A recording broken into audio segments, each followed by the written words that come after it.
नमस्कार, अपना एमपी देख रहे हैं आप। मैं हूं आपके साथ प्रशांत कटारिया और बुलेटिन की शुरुआत ग्वालियर से आई बड़ी खबर के साथ, जहां नेता प्रतिपक्ष डॉक्टर गोविंद सिंह का बड़ा बयान आया है। कांग्रेस विधायकों को तोड़ने की सियासी चर्चा पर बयान दिया है डॉक्टर गोविंद सिंह ने कि डूबती नाव में कौन जाना चाहेगा। ये दावा कर रहे हैं गोविंद सिंह। सबको पता है नाव में छेद है, चलेगी तो डूब कर मरेंगे। जिसको मरना है, मरना हो, बीजेपी में चला जाए, हम उसे धन्यवाद देंगे। हमारा साफ संदेश है, 100 गद्दार नहीं, एक वफादार चाहिए। तो डॉक्टर गोविंद सिंह ने बीजेपी पर निशाना साधा है। दरअसल कांग्रेस विधायकों को तोड़ने की सियासी चर्चा पर यह बयान गोविंद सिंह का। हमारा तो साफ साफ कहना है, अगर हमारी पार्टी में ऐसा कोई डूबती नाव में कौन जाएगा, जब पता है कि नाव में बैठे छेद चलेगी तो डूब के मरेंगे। अभी जिसको मरना हो वो चला जाए, हम तो उसको धन्यवाद देंगे। हमारा तो साफ कहना है, हमें 100 गद्दार नहीं, एक वफादार चाहिए।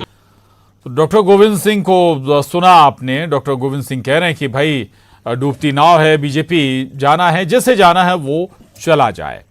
सुशील कौशिक हमारे साथ ग्वालियर से जुड़े हैं और जानकारी के साथ।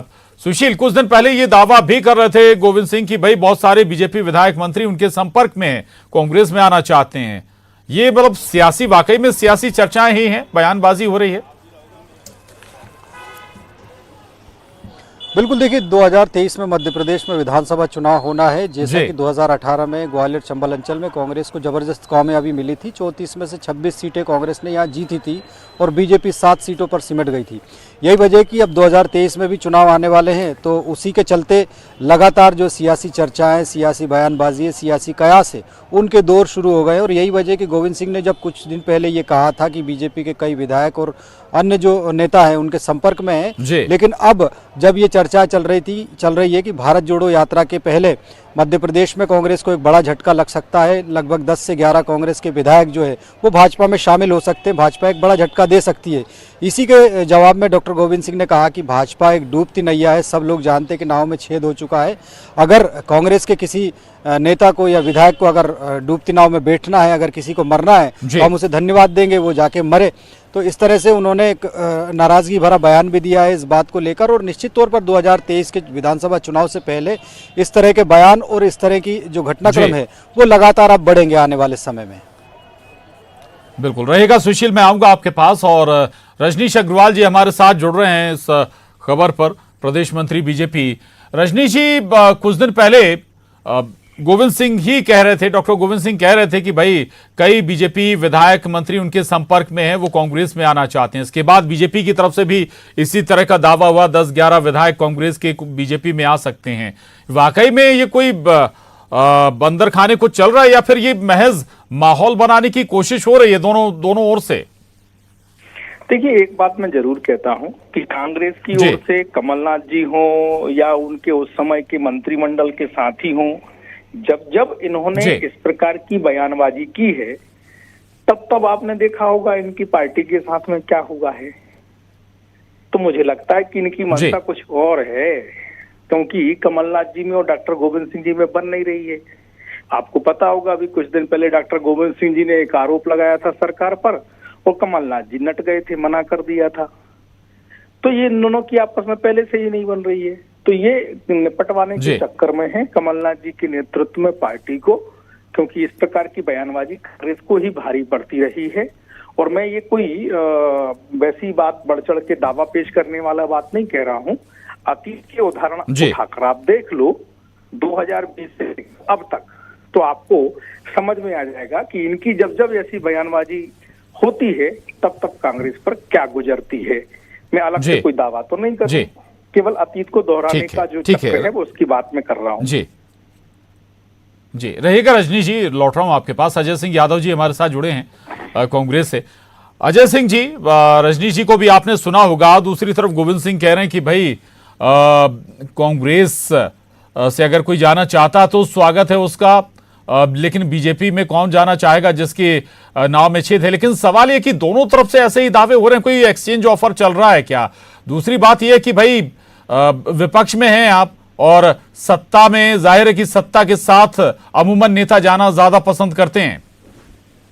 अजय जी।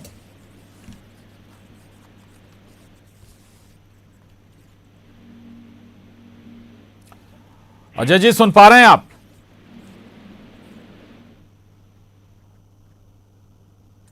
चलिए अजय जी से हम दोबारा जुड़ने की कोशिश करेंगे।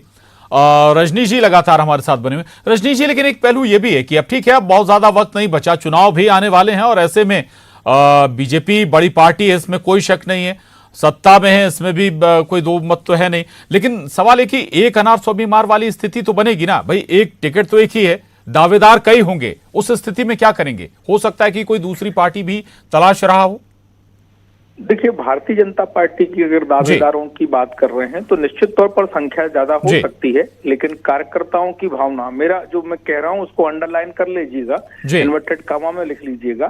कार्यकर्ताओं की भावना, जनता की अपेक्षा और जीतने की संभावना, इन तीनों के आधार पर भारतीय जनता पार्टी अपना जो प्रत्याशी बनाने का काम करती है और करेगी। प्रदेश की चुनाव समिति तय करेगी, केंद्रीय चुनाव समिति उस सिफारिश पर निर्णय लेगी। तो इसमें कहीं कोई संशय नहीं है। मैं फिर दोहराता हूं, कार्यकर्ताओं की भावना, जनता की अपेक्षाएं और जीतने की संभावना। जी अजय सिंह जी, सुन रहे हैं आप, कोई कांग्रेस में भी कोई आने जाने वाले हैं क्या, विधायक, पूर्व मंत्री या कोई और ऐसा? इस तरह की चर्चाएं अब जोरों पर चल रही हैं।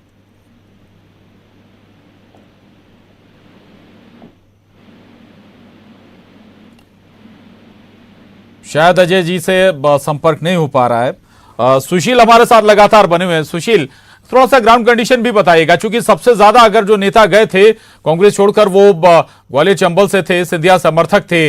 ऐसी चर्चाओं का आधार क्या है, अगर कि भाई कांग्रेस से बीजेपी, बीजेपी से कांग्रेस वापसी, या ऐसी कोई गुंजाइश और नजर आती है क्या?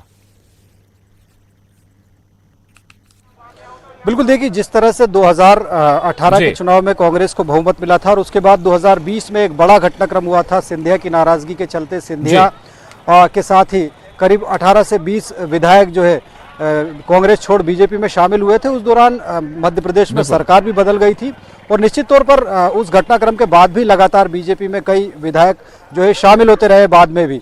तो निश्चित तौर पर 2023 के बाद अगर के पहले अगर देखें, चुनाव के पहले विधानसभा, तो उसके पहले परिस्थितियां ऐसी बनती है कि नाराजगी अगर बीजेपी में भी है तो कुछ लोग बीजेपी को छोड़ सकते हैं। नाराजगी होती है और कई बार टिकट की दावेदारी जरूर होती है, नहीं मिलता तो फिर दूसरा दल भी